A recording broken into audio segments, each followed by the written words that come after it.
Welcome to Solvetic, your channel to always learn technology easily. Below in the description, you will find useful links we used in this video.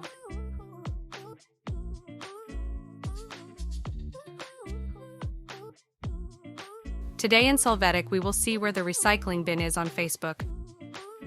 We start by opening Facebook. Then, click on the Account drop-down menu. Next, we will click on Settings and Privacy, and then on Settings.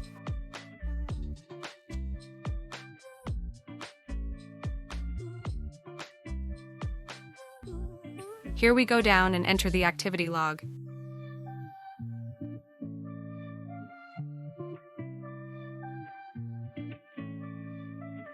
Here we will see the trash option and click on it. Afterwards, we can see the elements that we have deleted on Facebook, and we can restore them if we want. Hey, remember to subscribe Solvetic channel.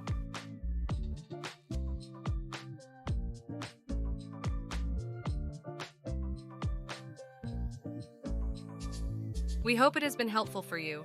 Here are links to watch more videos of your interest and subscribe to the Solvetic channel. Thank you.